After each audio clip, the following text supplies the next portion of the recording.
I called up the head of the Arab group. There's always a head of the Ku Klux Klan. I called him up and I said, I'd like to speak with you. He said in his accent, "You are Arab?" I said, "Yeah, I'm not an Arab, but I speak a little bit of many languages." So he said, "From where your father he born?" And that means, you know, where was your father born? So I says, "In Lebanon." He said, "Very good, come and saw me," means come and see me. So I came to see him, and he said, "You believe the world he round?" I said, "Yes." He went, "That means it can't be," in his terms. Then he pointed to his head to show me. He held up his hand like this. He said, "If the world he round, all the water fall me down here.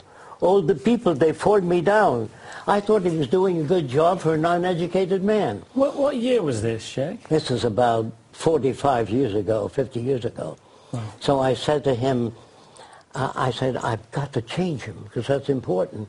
So I gave him a rubber balloon, which I brought with me, and I rubbed it with fur, and I put cornflakes in his hand and told him to hold his hand 10 inches away or this far away from the balloon. And if you rub it with fur fast, all the cornflakes jumped up. Yeah. And his jaw hit the pavement.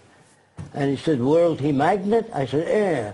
"Ah." And he went and explained that to all the other Arabs. It took an hour and a half. I turned them around. So I found out how people think, where they get their ideas from, and approach them on their level, not mine. So, Jacques, yes. I'm sorry, I'm going to keep pushing all this right. point until I get an answer. That I want you to. Good, because you did ask me before we started to push you on points that are important, and I think this is a really important point. So, let's imagine for a second that you make your film and everybody goes on the website, everybody loves what your ideas are, and they all say, "We want this. We want this Venus project to be the reality." To support it. Yeah. So there they are, happy for it to happen. Is it you that makes the decision? What happens next? I wrote a proposal for a new type of society, criticizing and showing possible alternatives, such as, you've got signs on the road, "Drive carefully, slippery when wet." We put abrasive in the highway so it's not slippery when wet. We show them those alternatives. I'm sorry to interrupt you, but you keep coming up with great ideas for things. Yes. But you're avoiding that issue.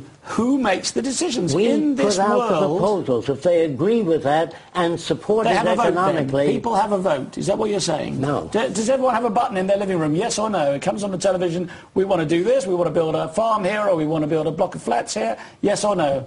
Is that it? No. No, that's not it. Not at all. So how is it? How do I, if I'm a citizen of this planet, how do I affect my life? We already worked that out. That doesn't have to be done anymore. We put the proposal up before people, and they say go. That means they have to support it economically during the transition.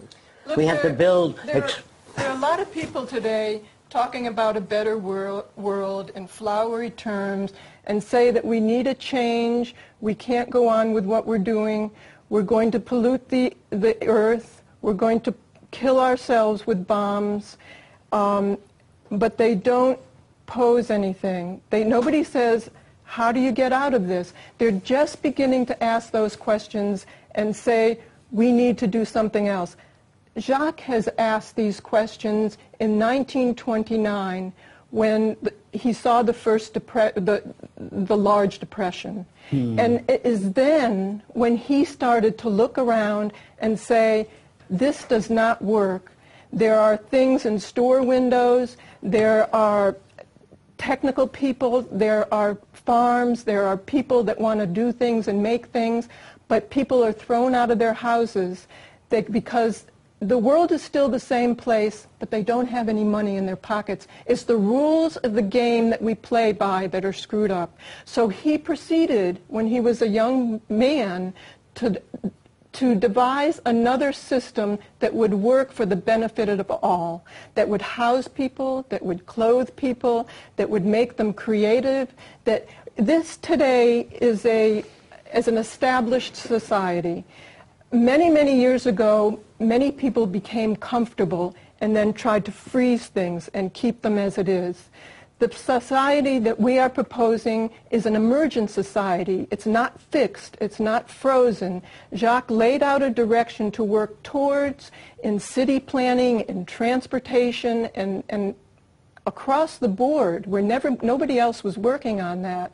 And it's not a fixed society, it's an emergent society where things are growing. That's why he doesn't like it to be called a utopia, because that's like we've made a final society and this is it and you can't go any further. His society, can you imagine turning science and technology and all scientists and say, how do we build a better society? How do we eliminate accidents?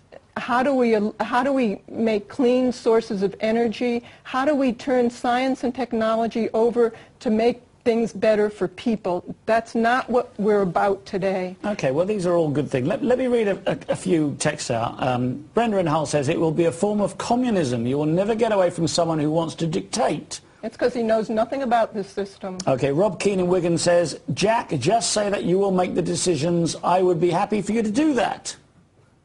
Aidan Doherty says, as long as there is power, evil people will want it. How do you stop them? Okay. The Vienna Project has a proposal for government operations in which there are no people in government. Yeah, here we're getting to it now. They didn't know that. Okay, no people in government. So who makes the decisions? I'm going to show you. Good. Okay, so we have a computer with electrical tentacles into the soil. If the water table drops, that pumps water out there. If the nutrients change, that machine pumps nutrients out there. 9 months ago, a computer was developed that can handle 1,000 trillion bits of information per second. No group of humans can do that. So we move humans out because the future world is so highly technical, no human being is capable of handling trillions of bits of information input per second. Only computers can do that. So man is being put out. If you don't understand me, go to your supermarkets, you'll see new checkout machines where you pitch a card through and they're moving people out. Jack, I'm sorry, we're going to go for another break now. Be back here soon. Once again, if you'd like to text in your questions or comments for Jacques Fresco and Roxanne Meadows, please do so now. See you back here very soon.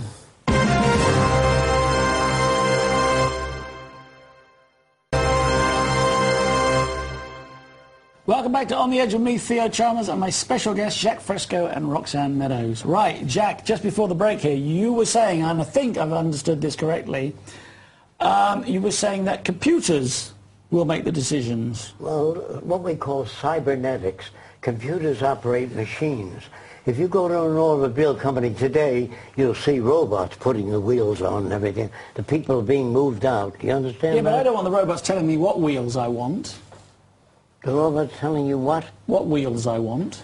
The robots can measure things better than you can. Yeah, of course they can. But if we hand our power to a bunch of robots, come on, that's a dystopia, not a utopia. You've seen a lot of lousy movies like Exactly. 1984, Brave New World, Atlas Shrugged. It's written by Hollywood hacks, and they don't know how machines work, so the robots choke the designers. That's Hollywood, not reality. But I don't think, well, I'm not ready to have a robot make my decisions for me, and I don't think, we'll check that out. Let's check it out.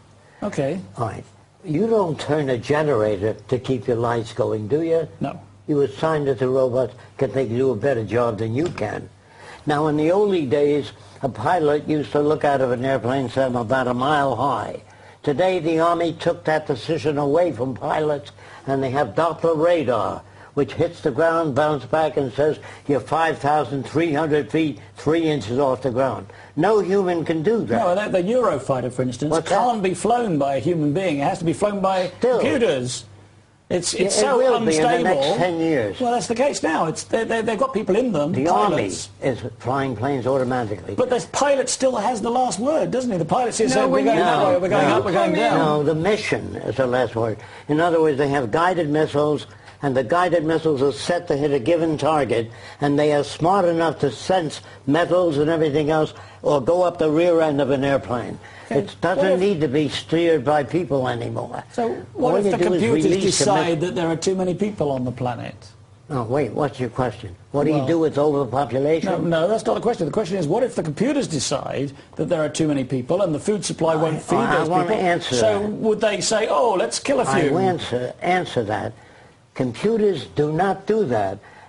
Computers and scientific machines are really extensions of human attributes, but they have no feelings. Machines don't care. If you destroy a laptop in front of 40, they're going to say, we're going to get you this month, but next month for sure. They don't care. Don't you understand that? Are you saying that's a then human projection? Jack, are you saying then that computer programmers will rule the world? No, not at all. They're under the guidance of the Venus Project if they agree.